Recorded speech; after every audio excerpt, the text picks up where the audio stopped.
And good afternoon, everyone. Thanks so much for joining us here for this press event where we will discuss the progress of Hurricane Ian. The mayor, of course, will bring comments regarding the storm. Following the mayor, Sheriff John Mina will talk about law enforcement. We have Dr. Maria Vasquez, who was the Orange County Superintendent of Schools. Chief Laura Lee Avery, the Emergency Operations Center Manager, is here as well. And, of course, Danny Banks, the Orange County Public Safety Director. There is a lot to jump into, so we'll begin right away with Mayor Demings. Mayor?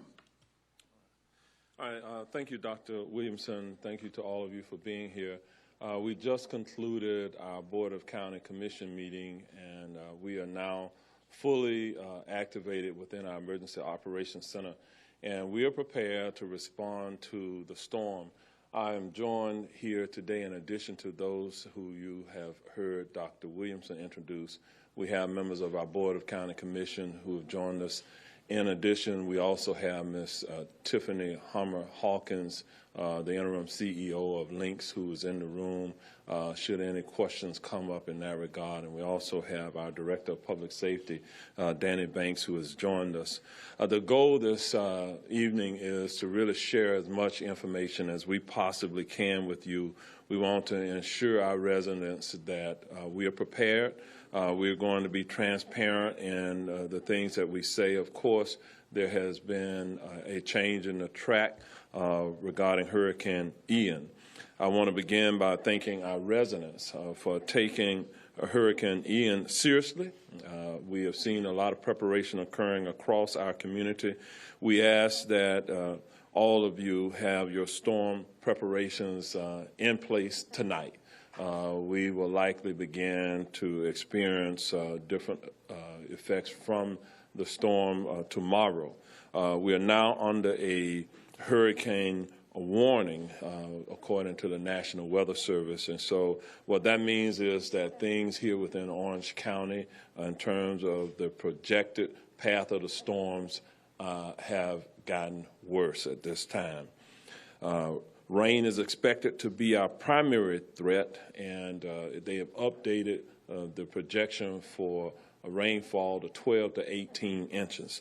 What that really means is that that is going to create some potential flooding in low-lying areas here within our community. So I'm going to talk more about that in just a few moments, about what we're doing and what we're asking you, the public, to do.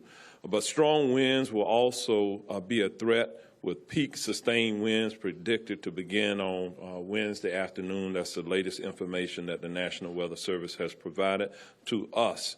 They are predicted that we will see winds as high as 74 miles per hour. That's sustained winds, and gusts could be 80 miles per hour or even greater. So that will cause significant damage to our community. The wind gusts are predicted to start around 4 p.m. tomorrow and last until as late as 10 a.m. on Friday. So this is a multi-day phenomena that we're going to be dealing with. With this rapidly changing hurricane, Orange County will be opening all of its general population shelters tomorrow morning. All of these shelters have the capacity for 500 individuals or more, slightly more. There will be 3 pet-friendly shelters, Apopka High School, Oak Ridge High School, and Timber Creek High School. All of these that I just listed will be accepting individuals, humans, and pets at those locations. I want to thank Dr. Vasquez from the Orange County Public Schools for the partnership with the schools in providing those facilities. All of the shelters will open tomorrow at 9 a.m. with one exception. We will be opening the Apopka High School location at 8 a.m. For any Orange County resident requiring special needs, we ask that you contact us simply by dialing. If you're in Orange County, all you have to do is dial 311. You don't have to remember a lot of phone numbers. We can arrange transportation for individuals who have special needs and need to be sheltered. I want to also point out that we do work in partnership with the American Red Cross. We work also in partnership with the Homeless Services Network for those individuals who are perhaps without permanent housing here within our community. We have those relationships in place. Also, I want to remind our community as we talk about certain locations where we're going to recommend that some evacuations occur, that our hotels do have capacity. The last update I received, there's capacity within our hotels for those who may choose to go to a hotel if you can afford it. If not, you should seek shelter at one of the shelter locations. Due to the track of the storm, we will be suspending normal Orange County government operations starting tonight at 11:59 p.m., and that will last through Friday at September the 30th. Our non-essential personnel are the ones who primarily will not be coming into the workplace. However, all of the essential personnel, that includes our first responders, the law enforcement, fire, corrections personnel, utilities, public works, and others who are deemed essential personnel. They all still have to come to work, and they are the ones who we have trained well. We say that when we have a crisis like this, it's showtime. It's time to execute those broad-based plans that we have. Right now, normal Orange County operations are scheduled to resume at 12:01 a.m. on Saturday, October the 1st. Orange County Fire Rescue crews will be heading out tomorrow to all mobile home parks within Orange County.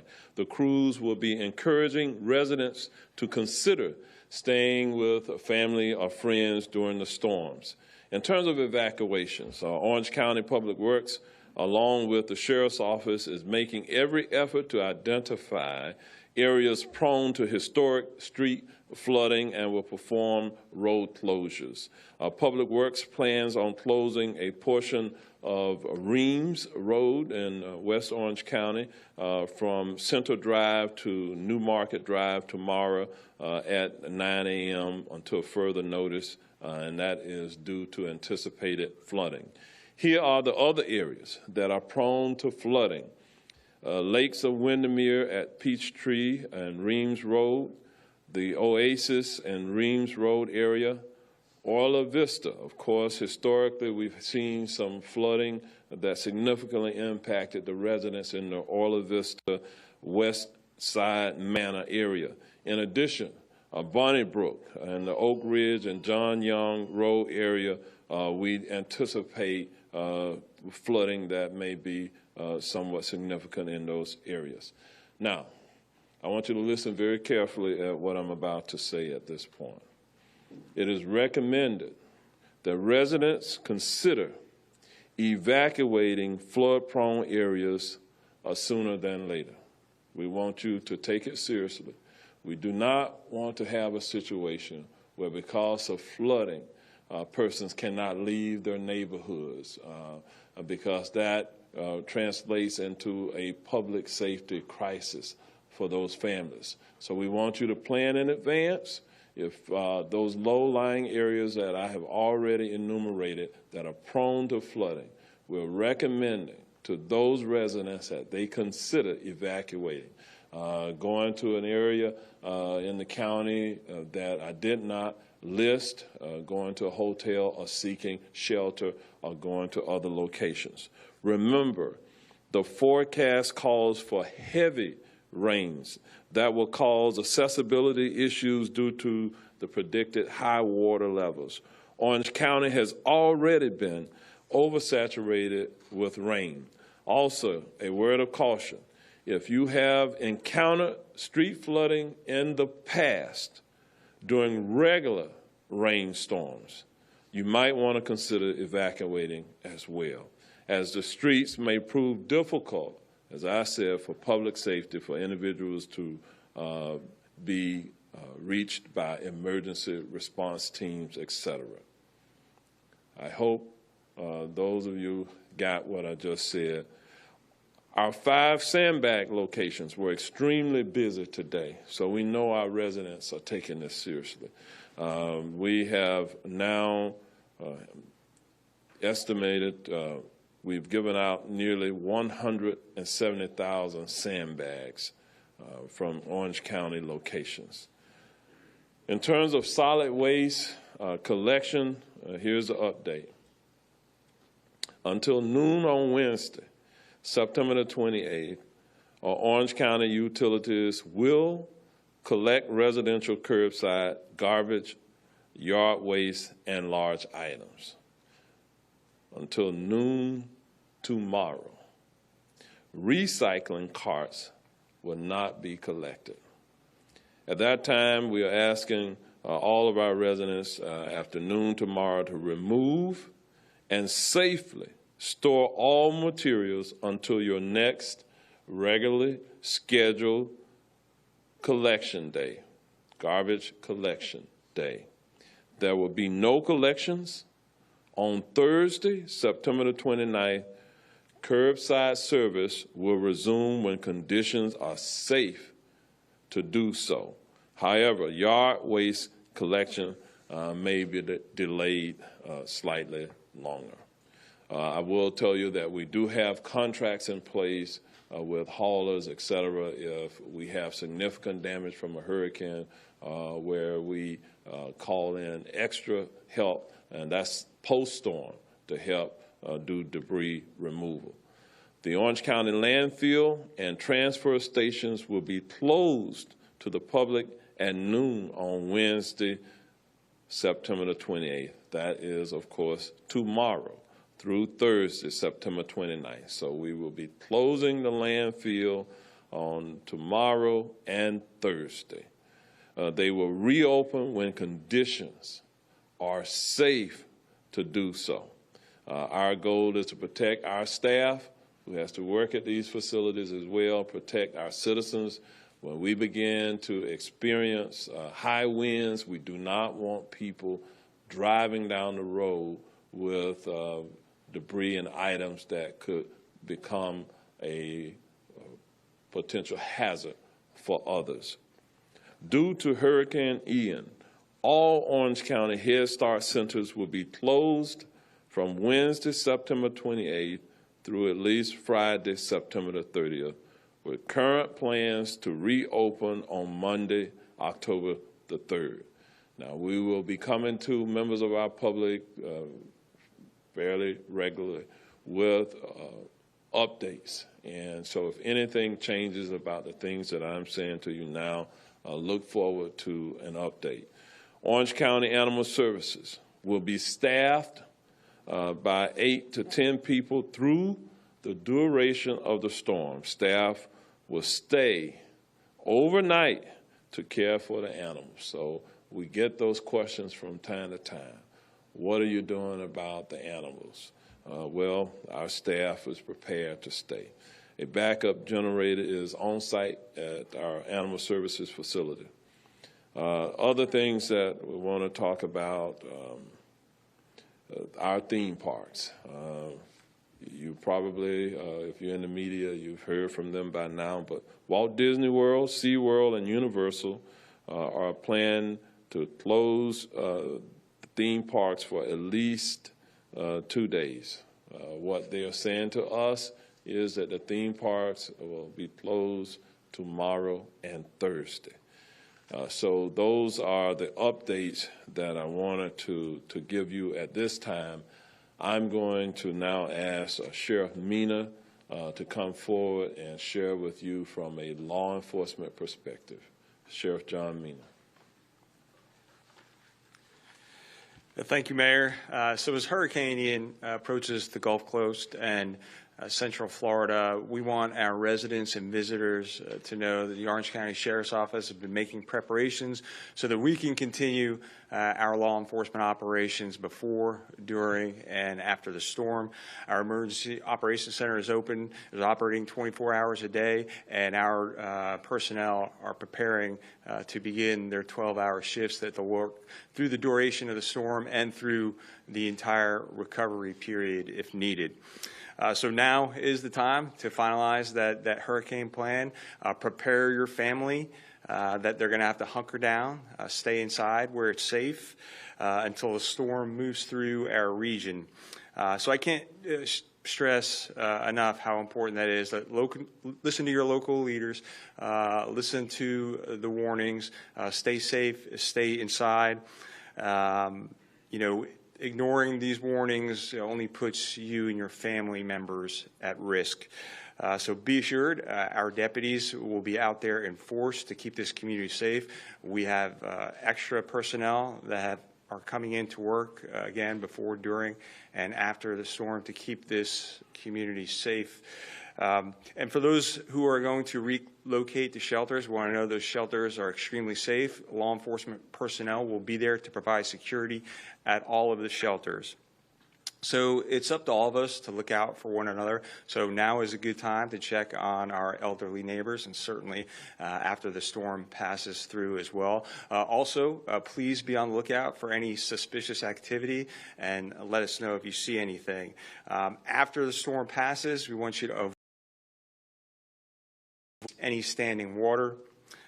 And so to those of you who would take advantage of a natural disaster by committing crimes, I've already said we have plenty of personnel out there, additional personnel. You will be caught, you will be arrested, and you will face additional charges because of the state of emergency. So please, everyone, stay safe. Don't hesitate to reach out to the Orange County Sheriff's Office, of course, calling 911 for emergencies, and our non-emergency number is 407-836-4357. So at this point, I'm going to turn it over to our superintendent, Dr. Vasquez. Thank you, Sheriff Medina. As you well know, our schools will be closed beginning tomorrow through Friday. All extracurricular activities were postponed starting this afternoon. That includes athletic events, and it also includes any homecoming events that may be scheduled. But I'm sure that schools will work hard to reschedule, as many of those are just once-in-a-lifetime opportunities. All of our district offices will be closed through Friday. The following shelters will open tomorrow. Our special needs shelters are Olympia High School and University High School. Primary general population shelters include Ocoee High School, Dr. Phillips High School. Apopka, Timber Creek, and Oak Ridge High Schools are also pet-friendly shelters. We will continue to communicate with our families, and we will provide messaging Friday as to the status of opening schools Monday, October 3rd. We will hope to take Friday afternoon and Saturday to begin to assess any damages in our facilities and have our team out so that we are able to open our schools safely on Monday. We have canceled the school board meeting scheduled for tomorrow, September 29th. Any of the agenda items listed for that board meeting will be added to the October 11th board meeting. We also had our State of the Schools event scheduled for Thursday morning. That has also been canceled, and information about rescheduling will be forthcoming. All facility use rental agreements for this weekend have also been canceled. The Saturday administration of the SAT testing has been postponed, and a new date will be determined in the near future and be communicated out to our students and families.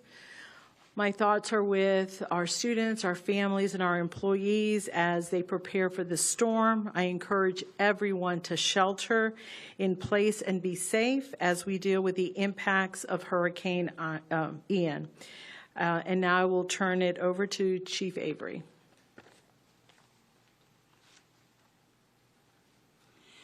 Good evening. I'm Chief Avery with the Orange County Emergency Management. I'm your emergency manager here in Orange County. So you've already heard it a couple of times. Our EOC is at a level 1 activation. I have almost 100 people, if not more, in the Emergency Operations Center that is actively working to prepare for the storm response. I can't thank Orange County Public Schools enough for providing, working with us and providing the shelters. In addition, the Orange County Convention Center is currently housing a lot of equipment that will be used during response. We have 3 FEMA teams currently being stored along with a lot of other equipment. Today is the last day to prepare. We need everyone to heed the warnings and make sure that your family plan is in action at this time. If you are coming to a shelter, shelters, although we're going to take care of you, they are not the most comfortable place to be. So if you have family or friends that you can stay with so that you can be more comfortable, please do so. If you are coming to a shelter, there are things that you need to bring with you. Whether you're bringing your children, your baby, your pet, you need to plan for at least 5 days, 5 to 7 days of having everything that you need to self-sustain you and your family while at the shelter. That includes bringing your dog food, your cat food, your medication, and anything else that you may need. A pillow, a blanket for each of your members.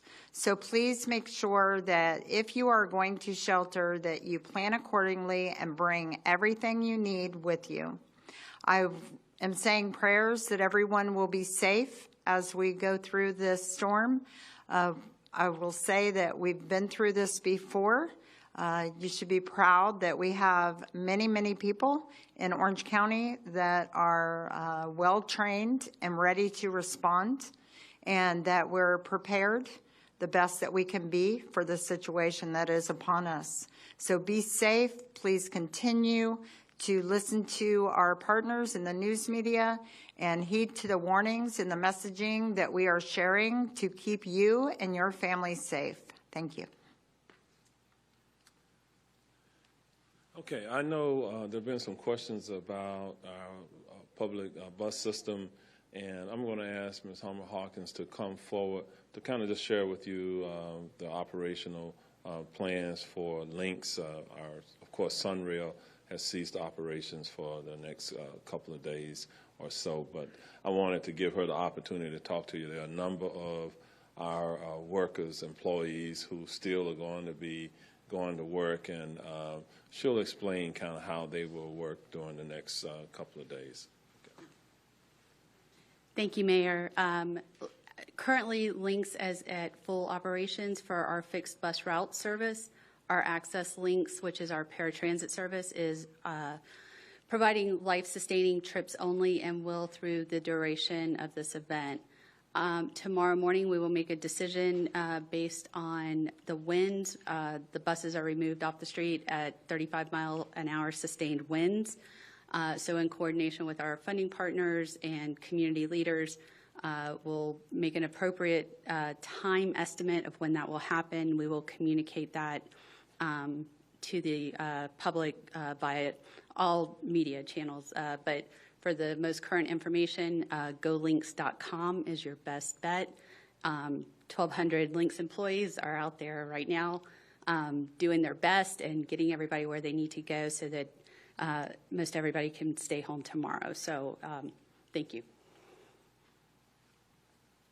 Okay, so with that, you heard quite a bit at this point. The next 24 to 48 hours are going to be critical for all of us as we kind of adjust to the emerging storm that is coming before us. I'm going to open it up for any questions that you may have at this time.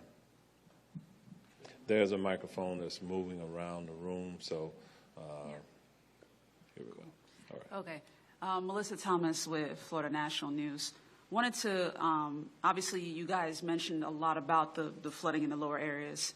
I wanted to find out from you, given the last disaster that Orange County encountered, from that one to this one, what has been the biggest point of improvement that you guys have seen in your operation? Well, we've done a number of things by working with our public works to improve where we can. Our stormwater drain systems, we have invested in acquiring additional pumps and what have you. We certainly will look at the rainfall and the water levels. We have already taken some proactive steps to lower water bodies where we can, to accommodate the additional rainfall and the capacity.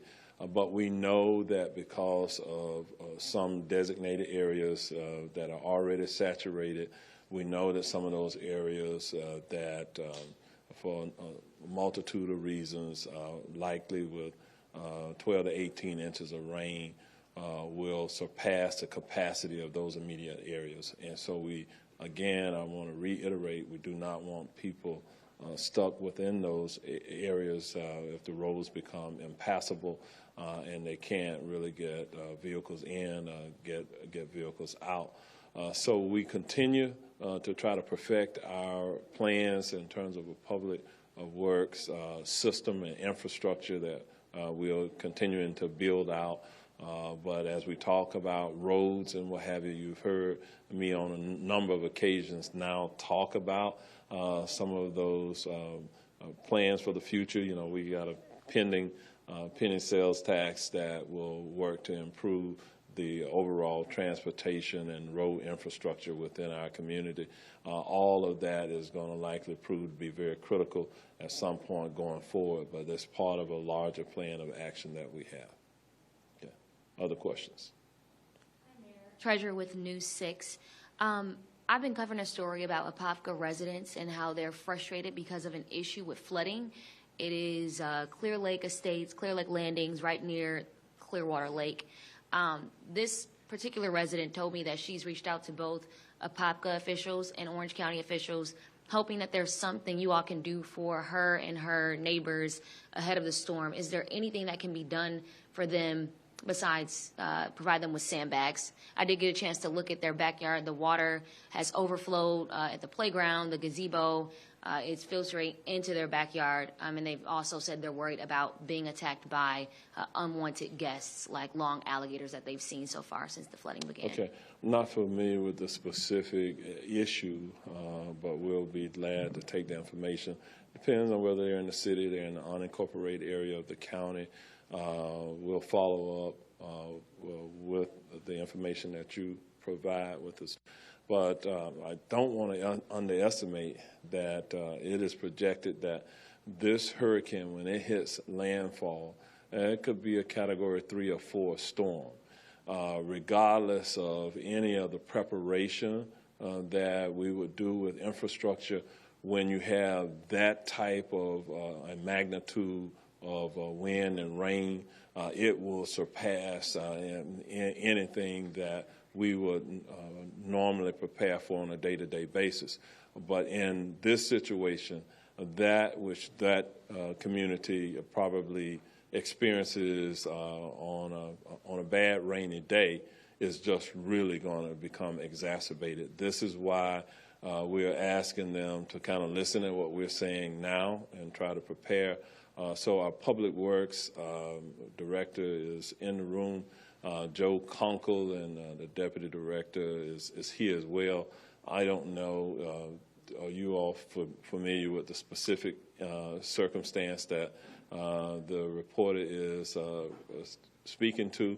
If so, we're going to ask you to come forward and try to also respond to our efforts. But our goal is to be responsive to things that we can control. We will certainly try to control with our pumping systems, et cetera. Joe? Joe Conkle, he's the director of our Public Works Department. Thank you, Mayor. That area, I believe, was in the city of Apopka, and I recall that the mayor from Apopka had reached out to those folks to try to provide some relief. That was not an item that we were working on within the unincorporated Orange County area. Okay. Okay. Right here, Kendra Douglas with WESH. This is for the sheriff. Sheriff, Sure. I know right now everything is still kind of up in the air, but have you guys discussed or talked about possible curfews for people and just making sure that if anyone, really takes it seriously and is inside and in safe areas? So anytime that we are leading up into a hurricane of this magnitude, we always discuss that. So what I do as sheriff, I reach out to the other local sheriffs in the surrounding counties, also municipalities like Orlando. We kind of discuss it, see what the impact would be. I know that from my experience back when I was chief and sheriff, it does get confusing for residents if one county is under a curfew and one county is not, say Seminole is not, and Orange is, and same vice versa, and also Osceola. So we kind of coordinate. At this time, there's no plans to put a curfew in place.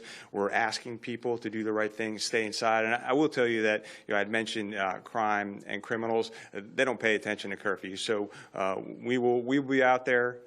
We'll be guiding people to safety. I think it's been my experience also that most people, they hunker down, they stay inside. The criminals who are going to be out there committing crimes, we're going to catch them anyway, and they're not going to pay attention to a curfew. But as we always do, when the storm passes, we'll kind of assess the damage. Specifically, we'll be looking at road closures and major power outages. If that were to occur, then we'll kind of regroup with the rest of the folks and talk about is that something that we should do if we're going to have these major power outages for an extended period of time. Certainly the power companies would be helping us with that information. But at this time, there's no plans for a curfew. Asking people to heed all of our warnings. Everyone's been telling our residents to stay inside, stay safe, and we'll assess after the storm passes through. And like with anything, things could change in 10 hours. And so we just ask that people, listen to the media, follow social media, certainly follow the Orange County Sheriff's Office for any information about that. Mr. Mayor, this is Steve Hudak from the Orlando Sentinel. I have a couple of questions, if I may. Have you declared a local state of emergency? And if so, what does that enable you to do? So we have declared a local state of emergency, and we did that yesterday. And the reason why we do that is so that we are consistent with the statewide emergency orders, and it also allows us from an administrative perspective to suspend some procurement items. So if we need to make emergency purchases, we're able to do that. It also sometimes is a prerequisite for getting reimbursement for any FEMA-related dollars, et cetera, and so that is underway. In fact, to also in terms of what the sheriff was mentioning about a curfew, I listen to law enforcement, and if at some point the sheriff says to me that he feels like an emergency order is in place to enact a curfew, we will work with law enforcement to give them all of the tools that they need by which to keep all of us safe. And so we will wait to hear from them in that regard. In some cases, what emergency orders may do is provide some protection against price gouging types of efforts that are underway. So we have the ability to enact any of those types of things, but it's a dynamic process that we work in, and we base it upon what we're actually experiencing. We've been proactive in putting the emergency order in place, and then there may be some subsequent emergency orders that provide some other types of relief as well. Every hurricane is different. We've learned that over the years. But in 2017, one of the biggest issues we had is debris, hurricane debris, mounds and mounds of that. Do we have contracts in place with contractors that help remove that stuff if it happens? And do we have the funding available for it? So I go back long enough in these 40-plus years. There have been numerous hurricanes, but in 2004, in this same relative period of time, August to September, so within 6 weeks, we had 3 major hurricanes, Hurricanes Charlie, Jean, and Francis. Debris was a significant issue for us. We learned a lot from that. We have contracts in place with haulers who can come in if we have to do a massive debris removal. And if you go back to 2004, that predates Katrina. Katrina was in 2005. But in 2004, think about that. 3 major hurricanes within 6 weeks. Every couple of weeks, we had to make certain that that debris was picked up and relocated out of our community to keep us safe from flying debris. So we have contracts in place with different haulers who will come in, so we're prepared in that regard. But that's typically a post-storm kind of an operation that when we post-storm types of operations is reimbursable by FEMA. We keep a lot of metrics and numbers associated with the debris that we pick up at that time, and so we try to keep it out of our landfill if we can. I promise this is the last question. Lots of folks don't want to leave their homes. They don't want to evacuate, whether they're in a mobile home, whether in a place that floods. What do you have to say to those folks who just don't want to leave? There will always be some people who will not leave their home. But if you have the ability, if I gave you some specific areas that we are concerned about, if you're in those areas, you really should listen to the direction that we're giving at this time.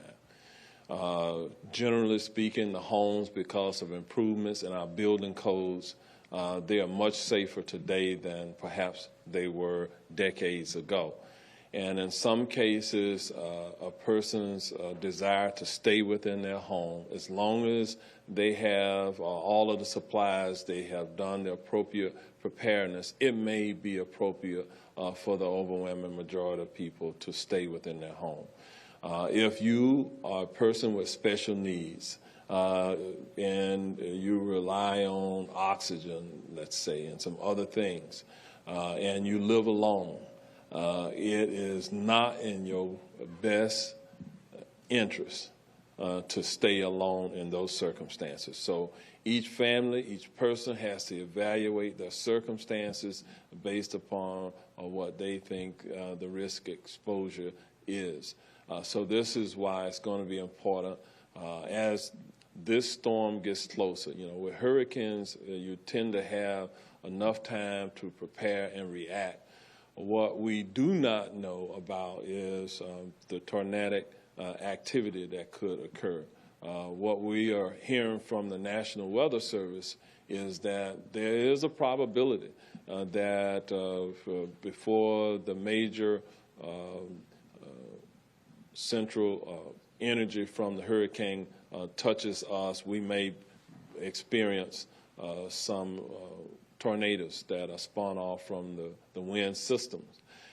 That is something that you can't adequately plan for. You don't have hours, days to prepare for. And so because of the magnitude of this storm, there's a lot of, I think, storm-related unpredictability that is going to cause some challenges. So I say to the persons who have to make the evaluation, make an informed decision. You have the opportunity to call up the experts. You're going to be given information by the meteorologists through our local media. They're going to give you suggestions and advice. We will give you suggestions and advice, and we hope that our residents are going to listen and make the best decisions to keep themselves safe during that period of time. That's the best that I can tell them. Okay. With that, thank you all. I know it's been busy. I see the mic up here. Is that an indication that somebody else has a question? Okay, there's a question in the back.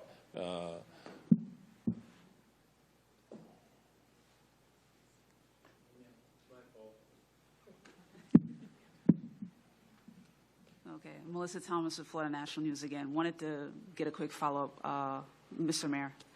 I know you'd recently been in touch with the mayor of Ponce down in Puerto Rico, so wanted to get your thoughts on Hurricane Fiona's effect down there, and kind of if there were any lessons or key takeaways from what happened down there and the hurricane response there compared to what we're doing. We do have the benefit of seeing other people's experiences. Sometimes, there are successes with their experiences. Sometimes a failure. We learn from all of it. And I had the privilege, I do have relationships there with those in Ponce and in Puerto Rico. I had the privilege of serving on the FEMA, a National Advisory Council that kind of sets policy recommendations for the entire nation in terms of crisis response. I served during the Obama administration and then during a portion of the Trump administration. And so what we try to do is make certain that we are proactive, that we have robust plans, and that we exercise those plans so that when the crisis occurs, we respond appropriately with the full breadth of our capabilities. What we saw from Puerto Rico with this particular storm, they improved from Maria and some of the others most recently in terms of their response. They're in a better position with the infrastructure. Still not perfect.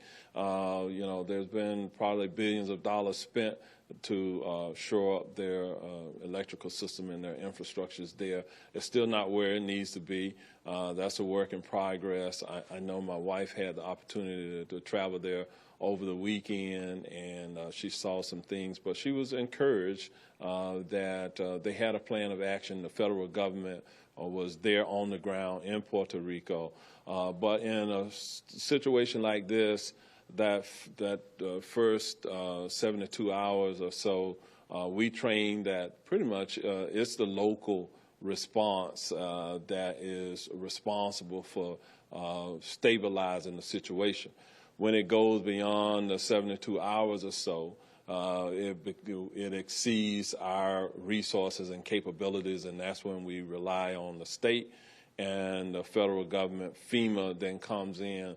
And so all of those relationships are well established here within this area. And I know that with Puerto Rico recently with Fiona, there was FEMA on the ground and within a short period of time, and bringing the full weight and breadth of the federal government and all of their resources. So I anticipate that we got a well-capable local team, and our state Department of Emergency Management, they are really good. One thing about Florida, because we're a peninsula dealing with the storm, we have some of the best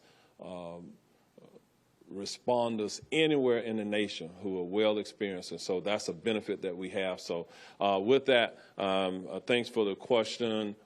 Thank you all for coming this evening. We're ready to go.